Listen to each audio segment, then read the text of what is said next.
am sultan sabutena somnali pandimna somnam yanto nazo mani prajat musala tram kusam krisme tram nam banam mude tram hi musali kat mude kat apna jiv sheyeso tibe sar bhavat man jas man khas aya man kat bhai musam man kat ki ko program kam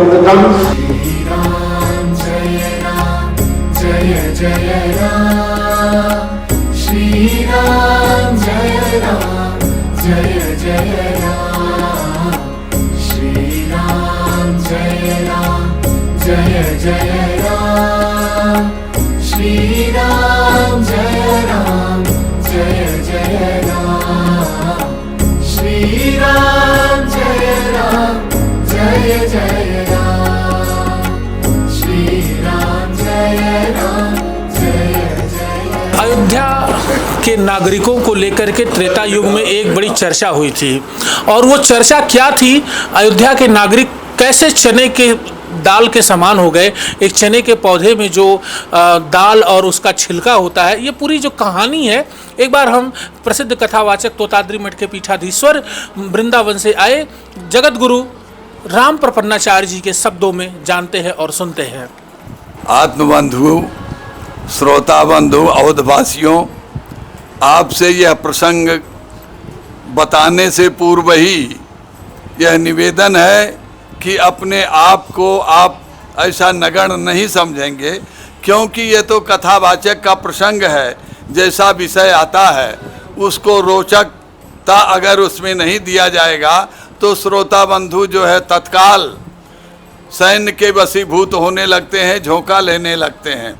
और यह कथा भी प्रमाणित है।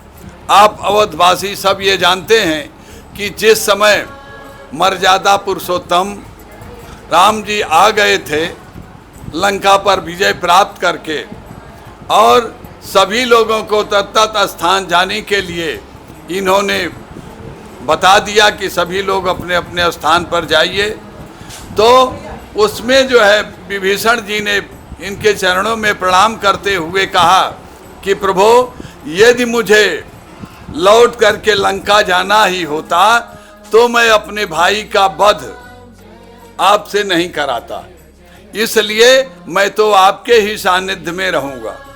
तो उन्होंने यह कहा कि ठीक है, ऐसा नहीं होगा। तो उन्होंने कहा एक शर्त पर मैं अयोध्या का परित्याग कर सकता हूँ, जब आप जो आपके कुल पूज्य हैं रंगनाथ भगवान, उनको आप मुझे दे दीजिए। अब देखिए इसमें कितना वह रहस्य है कि राम के इष्ट को ही विभीषण जी ने मांग लिया, फिर भी ये कुछ उनसे उत्तर नहीं दे सके।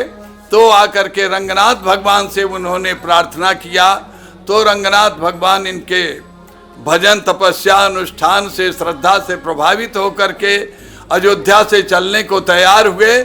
लेकिन उन्होंने कह दिया कि यदि आप बीच में जहाँ रखेंगे वहाँ से हम उठेंगे नहीं, हम वहीं पर रह जाएंगे। तो श्रीरंगम में कावेरी के बीच में रंगनाथ भगवान विराजमान हैं, वहाँ से उठ करके गए नहीं।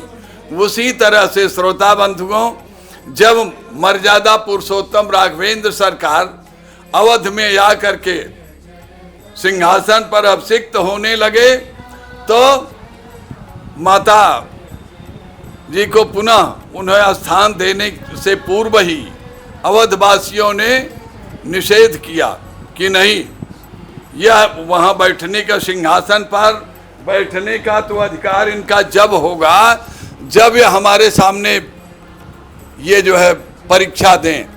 जबकि माताजी पूर्व ही मर्यादा पुरुषोत्तम राम को परीक्षा दे चुकी हैं, अग्नि परीक्षा। यह शास्त्र प्रमाण है, लेकिन मर्यादा में अनुबंधित होने के कारण से इस प्रसंग को अवधवासियों के सामने राम कह नहीं सके कि नहीं दे चुकी हैं। सीता माता से उन्होंने कहा कि आपको परीक्षा देना होगा। इतने में माता परम तेजस्वी अग्नि स्वरूपा, उन्होंने पुनः धरती माता को आह्वान किया कि माँ, जिस तरह से आप मुझे अपने गोद से पवित्र स्वरूप दे करके मुझे प्रकट किया है, उसी तरह से आज भी मैं अगर पवित्र हूँ तो तुम मुझे अपनी गोद में ले लो। तो उस तरह से तत्काल रथ वहाँ से निकलता है, धरती माँ लेके आती हैं। जब माता श्री प्रवेश आगे को कदम बढ़ाती हैं रथ के ऊपर विराजमान होने के लिए, तो राम जी सिंहासन के उठ करके लगते हैं अपना तड़क भड़क दिखाने के लिए, तो वाल्मीकि जी आकर के उनको समझाने लग जाते हैं। तो ऐसे ही क्या होता है, जिस तरह से यह बंधुओं ने प्रश्न किया कि चने का क्या इसमें विषय है, तो चना स्वरूप यह होता है कि अवधवासी इसी तरह से हैं, जैसे जिससे अपना स्वार्थ निकालना है, तो चना की तरह से, जैसे चने के ऊपर में, दाल के ऊपर में छिलका लगा रहता है, वो ये बहुत सुंदर दिखाई पड़ता है। लेकिन अगर उस छिलके का स्वार्थ नहीं हल हुआ, छिलका अलग हो जाता है, तो वह दो दाल का कोई भी असर, कोई भी मिलाप, कोई संबंध नहीं होता है, दो टुकड़ों में वह दाल हो जाती है।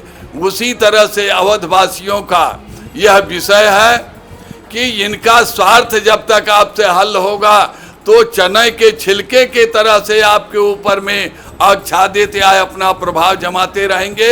यदि ये अपने स्वार्थ से थोड़ा सा विचलित हुए, तो वह दो दाल सरीखे ये फूट करके आपसे अलग हो जाते हैं, छिलका अलग हो जाएगा, दो दाल अलग हो जाती है। राम जी जब दौड़ करके आए, तो वाल्मीकि जी आकर के उन्हें सांत्वना देते हैं कि प्रभु आप तो मर्यादा पुरुषोत्तम है, यह वो गृहवेश धारण करना आपका स्वरूप नहीं है। लेकिन फिर भी जो है अवधवासियों के हृदय में, अंतरात्मा में किसी प्रकार का दया स्वरूप नहीं हुआ। वह अपने कठोरपना पर ही, कटु शब्द के ऊपर में, कड़ू व शब्द वचन पर ही वो निर्भर रहे। इसलिए यहाँ के लिए लोग जो है उदासीन वदासीन रह करके अपने समय को जैन के प्रकार से समय को व्यतीत करते रहते हैं। हर्षोल्लास का इन्हें समय उपलब्ध नहीं हो पाता। बोलो बाल कृष्ण लाल की। देखा आप लोगों ने अयोध्या वासियों पर और इनके व्यवहार, इनकी कार्यकुशलता को लेकर के प्रसिद्ध कथावाचक राम प्रपन्नाचार्य जी ने बहुत ही अच्छे तरीके से त्रेता युग के एक उदाहरण को पेश करते हुए तिलक पत्रिका पर अपनी बात को रखा। मैं देवेश पांडे, अयोध्या।